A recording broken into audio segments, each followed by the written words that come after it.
Okay, hello and welcome back, Squirrel family. I know I missed, I think, 3 days, and yeah, there's no excuse for it. I was just being bad, basically. I just lost motivation, to be honest, and I know that's bad, and I've asked God to forgive me for that. But on that note, I'd like to very much thank Kagi. Thank you very much. Your comment was exactly what I needed. It was funny because I knew I was doing wrong, and I actually prayed to God to give me the motivation and the power to get back to making my daily videos. And then I woke up this morning and I saw your comment, and I promised you, myself, and God I will make this video no matter what. So here the video goes. And the to start, I started a reading plan for the Bible, so the Bible in 90 days, which is on the screen right now. And I'm going to share a link in the description of this video. So if anybody watching this wants to join me in reading this 90-day plan to complete the Bible, then you can click on the link and you can basically join. And right now there's one other person, myself and one other person. So I don't know, we'll see. But anyways, my plan is to finish in 90 days. Until this point, I've been reading all the New Testament, and starting this plan, it's linear, so it's starting at the Genesis and it's going all the way through the Bible. So this is actually my first exposure to the Old Testament, and it's quite interesting because the Old Testament is a different beast. I've read the last 2 days, I think. What did I make it to? So today my reading ended at Genesis chapter 28, and I mean, the amount of crazy things that I've read in here, I don't really know how, and this is what this video is going to be about. It's very hard for me reading the Old Testament because I'm going to be honest, I don't know what parts of these I should be taking as like laws that God still wants me to follow, and what of this is like things that should be left in the past. So to this point, there's been incest, quite a bit of incest. There has been a Abraham saying that his wife is his sister, and then her being basically taken by some kings and stuff like that. And then it comes out that it's not his sister, it's his wife, and God's gonna punish the people. And then so they give him a bunch of wealth, gold, stuff like that. So like that type of thing. There's been like brothers fighting type issues, just like all types of things that the New Testament had zero of this in. So God comes off very different in the Old Testament, and I think that's what for me is kind of really hard to reconcile the Old Testament and the New Testament. In the New Testament, like I very much feel God. It's all loving. It's all trying to do the best for you, and it's a God that's like all knowing, right, and all powerful. But I feel like in the Old Testament, it's not that, because there's times when I'm reading it, and it seems more like God has limits in the Old Testament, right? It's talking about like God at one point is wiping out Sodom and another civilization, Sodom and something, I can't remember right now. But what's interesting is God says that I've become aware of the wickedness, right? And basically the way it sounded to me was like a lot of different Christians are praying, and in their prayers are saying, Sodom and this other place are really wicked. God, help us with this, do something about this. And through their prayer, maybe he learned about it, and then he sent angels to do something about it, evaluate, and then they ended up wiping them out. So I just feel like the God in the Old Testament is very different in his workings, like how he works and his attitude. I almost feel like God in the Old Testament was like a new parent, right? It was like I just popped out a baby for the first time. I don't really know what's happening, and I'm kind of learning as I go along. Whereas in the New Testament, I feel like he is a mature father, maybe had many, many kids, a lifetime of experience to draw upon, be patient, those type of things. So anyways, I'd love some comments about how you Bible veterans, people have been reading a long time, like if there's any resources I can read to kind of reconcile between the Old and New Testament, that would be great. And yeah, so anyways, so those are my thoughts so far. And I did want to read something.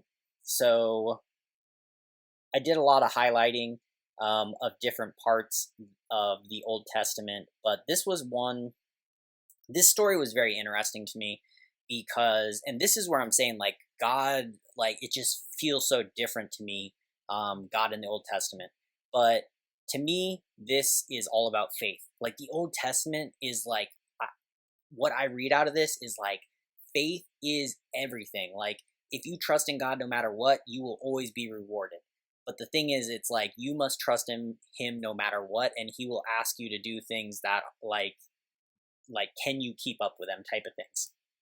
So anyways, I'm going to read this story, and basically in this story, yeah, it even says Abraham's faith tested, and God is going to ask him to sacrifice his son. So sometime later, and actually, in case anybody else wants to read this, this is Genesis chapter 22, and we're starting at verse 1. Sometime later, God tested Abraham's faith. Abraham, God called. Yes, he replied, here I am. Take your son, your only son, yes, Isaac, whom you love so much, and go to the land of Moriah. Go and sacrifice him as a burnt offering on the mountains, which I will show you. So there, he's already asking him, like, okay, I want you to go to this mountain. I want you to tie up your son and burn him alive, right? Like, that is intense. Like, there's nothing I read in the New Testament that's even close to this level of intensity.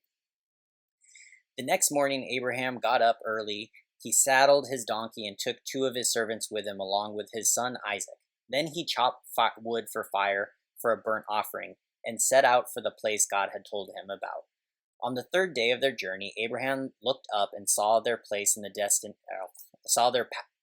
distance.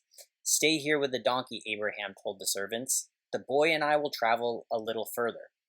We will worship there, and then we will come right back. So Abraham placed the wood for the burnt offering on Isaac's shoulders, while he himself carried the fire and the knife. As the 2 of them walked on together, Isaac turned to Abraham and said, Father. Yes, my son, Abraham replied.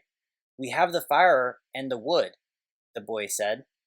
But where is the sheep for the burnt offering?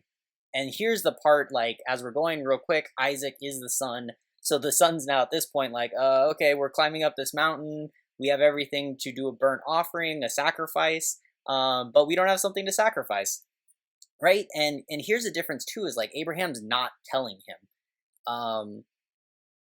If I was like in the New Testament and I was kind of going on what God would want me to do type of a thing, I feel it would be hard for me to reconcile with Abraham at this point, with somebody like, it's kind of deceptive. And Abraham, by the way, is also the guy who says his wife is his sister so that, other guys won't be jealous and kill him and take his wife. So Abraham just does things that are hard for me to reconcile with a New Testament teachings. Anyways, God will provide a sheep for the burnt offering, my son, Abraham answered, and they both walked on together. And here Abraham saying God will offer a sheep, but Abraham knows that it's the son, right? When they arrive at the place where God had told him to go, Abraham built an altar and arranged on it. Then he tied his son Isaac and laid him on the altar on top of the wood. And Abraham picked up the knife to kill his son as a sacrifice. At that moment, the angel of the Lord called to him from heaven, Abraham, Abraham. Yes, Abraham replied, here I am. Don't lay a hand on the boy, the angel said. Do not hurt him in any way, for now I know that you truly fear God. You have not withheld from me even your son, your only son. Okay, so that's the part I want to read. And yeah, I mean, it's just, yeah, like, I've been saying, it's just intense. So the other thing to me is this is not only Abraham's faith, right? This is Isaac, his son, has like a crazy level of faith in his father and in God. Because, just imagine imagine whoever's listening to this, your dad tells you, let's go to this mountain and we're going to make a sacrifice. You're carrying all this stuff up the mountain. And then at some point, your father is basically like, okay, well, it's time to kill you, right? Like, I'm just going to tie you up. And you don't resist him at all. You just, okay, because Isaac must have at this point just basically been like, oh, I'm the sacrifice, okay, tie me up and everything's good.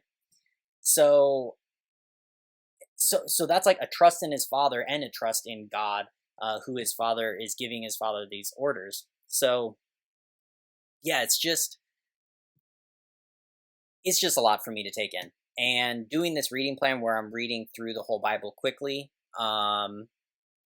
there's so many of these points that I've hit, right? Just in this 28 chapters of Genesis, I've probably hit at least like 6 different things like this that are just like, I really need time to wrap my brain around.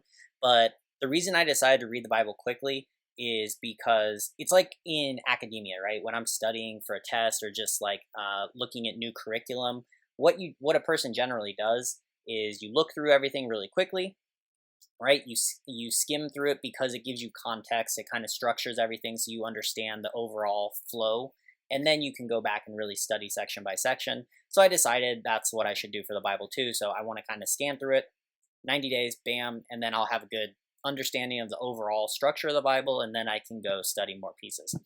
But anyways, longer video. But I should do it. I just wanted to kind of update everything that I should have been updating over these last days. So yeah, that's it. Anyways, love you all. Take care, and I will talk.